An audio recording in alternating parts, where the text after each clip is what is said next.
Drip, drip, drip. Let's talk about this now and welcome in New York City Councilman Joe Borelli. Also with us here is Catalina Lauf, a former congressional candidate from Illinois, and Stacy Washington. Stacy on the right from SiriusXM, also the co-chair of Project 21, joining us today as well. Thank you all so much for being with us. Great to see you all. Joe, let's start with you. If Assemblyman Kim can prove this, it sounds like obstruction of justice, and Nancy Pelosi tells us that's an impeachable offense for the president. How about for the governor of New York? Yeah, I mean, and that's why I think some of this pushback from even Democrats has been so strong, because it's fairly cut and dry what he did, right? We know there was an investigation by the feds. We know that there's now a second one, but we know they asked for documents. We know that the Cuomo administration tried to stonewall them. We know the Cuomo administration actually put out their own report, basically indemnifying themselves and saying they did a great job. So there's so much element of criminal activity there that it's worth looking into. I mean, at the very least, there needs to be an investigation. I'm glad it's happening. And frankly, the most shocking thing for me as a New Yorker to see is that not one single Democrat in the state legislature is coming out to defend Cuomo and saying something like, you know, this is not the guy we know, because it is the guy that every single member of the state legislature knows and has dealt with. And that's why you have a problem when you have the dominance of one-party rule in a state like New York, Stacy, because, you know, everyone's scared to actually speak truth to power within their own party because Andrew Cuomo has so much control over their daily lives. Yeah, and I was reading a tweet thread by Janice Dean this morning where she was outlining the threats that she has received just for pointing to the deaths of her in-laws, her husband's parents, and asking for some sunlight on the issue. I mean, we're talking about 15,000 deaths. This is not some small number of people, and it's directly attributable to Cuomo's. He refused to use the Javits Center, to use the comfort. So he had an opportunity to save lives, and instead he served his ego and his party's purpose of trying to oust President Trump.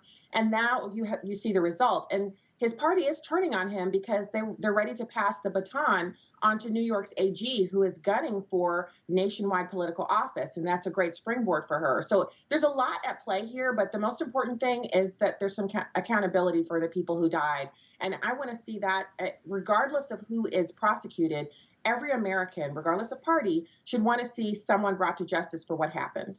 Yeah, you know, it's interesting to see now, Catalina, the people coming out of the woodwork to all this. I mean, I know Mayor DeBlasio didn't have the best relationship with Governor Cuomo, but he certainly was pretty quiet about this when it was first happening. Here he was talking about some of the intimidation that he's seen from Governor Cuomo. Have you ever heard of anything like that from Governor Cuomo? Yeah, it's a sad thing to say, Mika, but that's classic Andrew Cuomo. A lot of people in New York State have received those phone calls. You know, the bullying is nothing new. The bullying is nothing new. You know, oftentimes, Catalina, it's not the crime itself, it's the cover-up. And then sometimes in situations like this, I'm not saying there was a crime here, there are allegations of that, but the intimidation factor makes this so much more, I think, onerous. It absolutely does. And, you know, coming from Illinois and also Democrat-run state where we've had plenty of issues with our governors, you know, most of them had been in jail before, you know, the issue comes in that this is a real serious thing. And it turns out that, you know, this is very personal to a lot of people, the people who have experienced the death of their parents that were in these nursing homes. And to Stacy's point with Janice Dean, for example, the amount of courage it takes for people to come out to go up against somebody like Governor Cuomo and the rest of, you know, these very corrupt Democrats or anybody in an elected position up there, it takes a lot of courage. And so I commend them so much. But it also shows the power of social media. As Stacy pointed out with Twitter, you know, people spoke out about this, and had it not been because of a maximum pressure campaign, we don't even know if any of this would have been uncovered.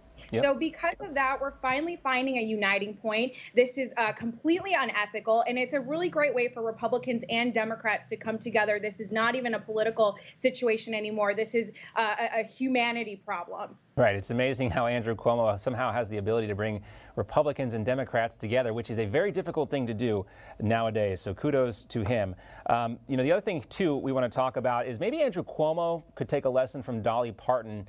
A little humility goes a long way. Parton just rejected a plan from lawmakers in Tennessee to build a Dolly Parton statue on the Capitol grounds there in Nashville. And here's what she said. She was gracious as always and thanked them for their support, but then added this, quote, "Given that all that's going on in the world, I don't think putting me on a pedestal is appropriate at this time. I hope, though, that somewhere down the road, several years from now, or perhaps even after I'm gone, you still feel I deserve it." And, I might build a Dolly Parton statue at my house. But I think that's a great idea, Joe. No statues, no names of bridges or roads until, after you really have a successful career in politics, and then maybe after you're gone. Yeah, I mean, what a contrast between this story about Dolly Parton and Andrew Cuomo. I mean, the man who seems to be dominating every headline now for the wrong reasons. Just what an act of humility. And I wish that maybe Ron Kim could give Dolly Parton, Andrew Cuomo's phone number, and perhaps she could talk some sense into him. And I think that's really why people are pushing back against someone like Cuomo, is because he has no humility. He is all about self-aggrandizing. He is all about making posters of himself. He is all about making books and doing the morning show, talk show tours and things like that. So when you see someone like Dolly Parton, as someone who's a celebrity, someone who's a bona fide success story, actually just take a step back and say, hey, it's not about me for once. It is something that so many Americans like you and I and everyone else can just say, wow, what a good person. What a good person for a change. She donated a ton of money to the COVID vaccine research. And, we could probably sit here all day and talk about great Dolly Parton stories. But the other thing I think that's interesting about this, Stacy, too, is that, who would want a statue nowadays when you have people talking about in, Catalina's state of Illinois, talking about tearing down statues of Abraham Lincoln and Ulysses S. Grant, and they want to take down the Washington Monument. I mean, that's the risk now. As uncontroversial as Dolly Parton is, I can imagine it would only be a matter of time before someone finds a reason to cancel her or try to. So that's the first thing I thought. I thought to myself, she's a great person. She really is. Fantastic talent, unmatched career, but more than anything, she's got a lot of common sense. She's probably thinking, no way you're putting a statue up for me so that Antifa can travel here specifically to tear it down, because her most recent hit single is about Jesus. So, I mean. Oh, that's not, that'll get you in big trouble with Antifa. Yeah. So you know what? Look. Great societies have monuments and statues. We are a great society. But right now we are in the throes of what can only be called as a cultural hiccup. We have to start really looking at what we value, who we value, and why. And so while we have school boards in I think it's San Francisco, they're renaming the school buildings, but the school buildings aren't open. There are no kids in them. So we have our priorities all screwed up. So I'm with Dolly. I wouldn't erect any new statues, little chance of them remaining up. But there is a huge, look at the Ted Cruz story. The news is chasing Ted Cruz because he's taking a vacation. And they're not covering Cuomo. They gave 4 times as much coverage to that as they gave Cuomo. So I'm saying we have some kind of a sickness going on here. And statues aren't the answer. The answer is, the bipartisanship that Joe and Catalina have just mentioned.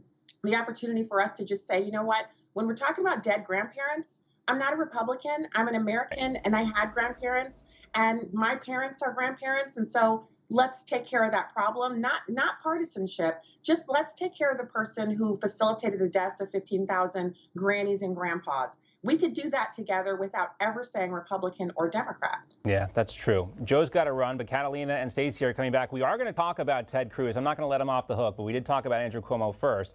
But specifically kind of the media coverage and how this is all shaping out and kind of the duplicity there from most of the media. That'll be coming up in the next hour. Joe, thanks for your time. I know you got to run. Catalina and Stacy are coming back. We'll talk to them in the next hour. Also coming up, another NASA achievement completely out of this world. Don't go away.